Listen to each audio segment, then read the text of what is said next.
There are three news stories over the past few days that caught my eye, specifically because of how they could be related to Bible prophecy. I'll put a link to the articles in the description below.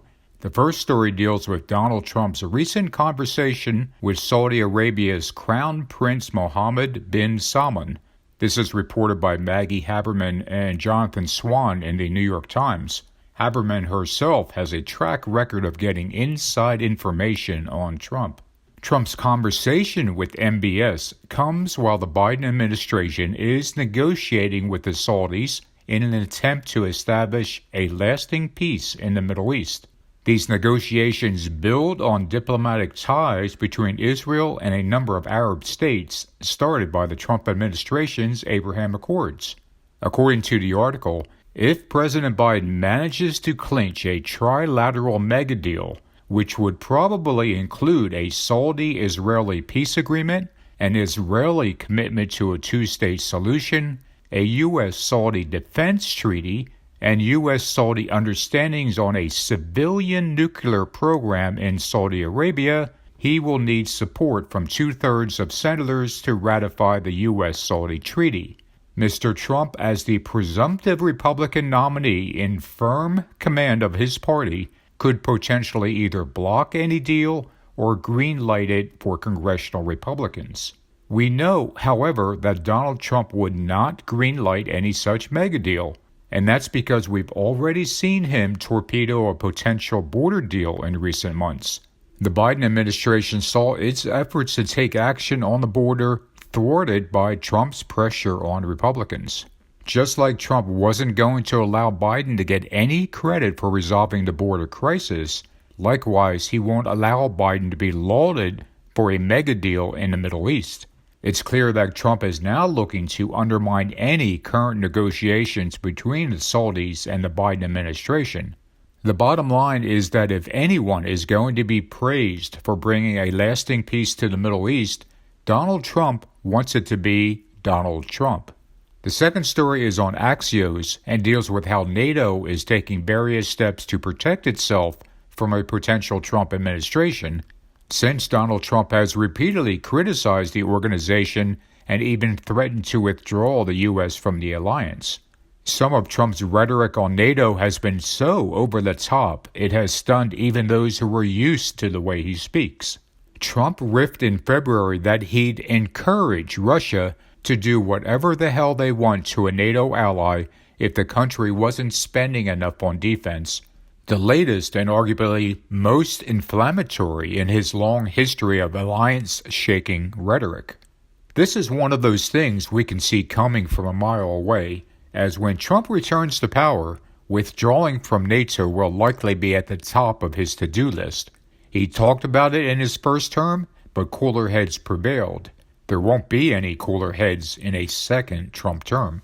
This would open the door for a stunning realignment of power blocks in the world, with NATO immediately becoming a shadow of its former self without the United States heading it up. One power block that would gain even more influence on the world scene is the BRICS alliance, now comprised of 9 members: Brazil, Russia, India, China, South Africa, Egypt, Ethiopia, Iran, and the United Arab Emirates.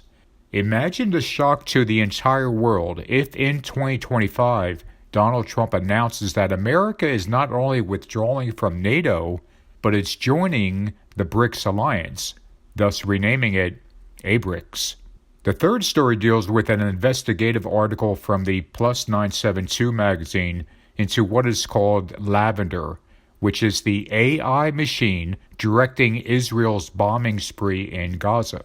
According to the stunning report, the Israeli army has marked tens of thousands of Gazans as suspect for assassination using an AI targeting system with little human oversight and a permissive policy for casualties.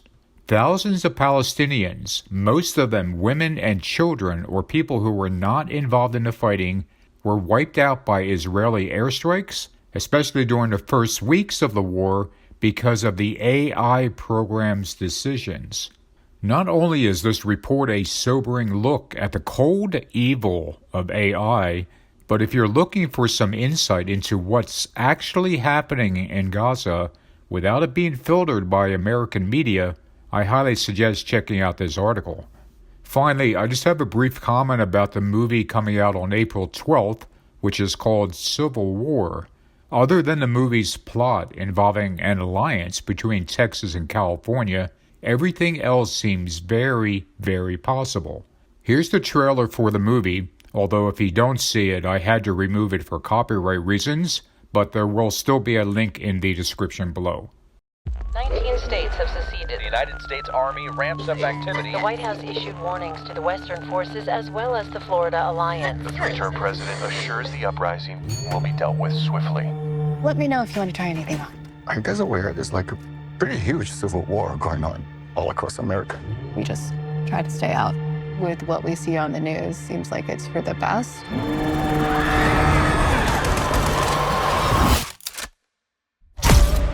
Citizens of America.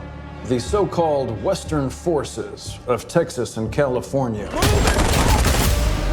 Have suffered a very great defeat at the hands of the United States military. Mr. President, do you regret the use of airstrikes against American citizens? They're moving to D.C. today. We need to go down there. They shoot journalists on sight in the Capitol. Every instinct in me says this is death. flooded. Every time I survived a war zone, I thought I was sending a warning home. Don't do this. But here we are. There's some kind of misunderstanding here. What? Well, you're American, okay? Okay. What kind of American are you? You don't know?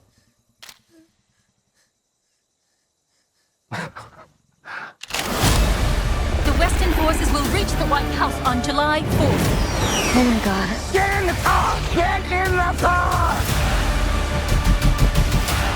Move, move, move! You're gonna hang back. I'm not hanging back. One nation under God, indivisible, with liberty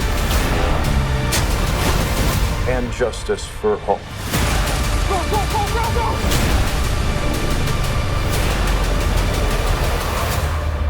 God bless America.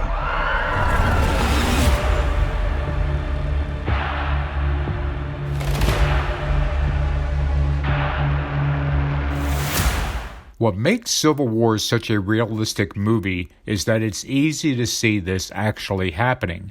If Trump loses, a large part of this country will not take it lying down, especially as he will scream bloody murder. And likewise, if he wins, there will be many, many people looking for a reason to attack the Trump government one way or the other. No matter who wins in November, we're likely to have some sort of a civil war. It's just a matter of how bad it will be. Thanks for watching, and I'll talk to you guys soon.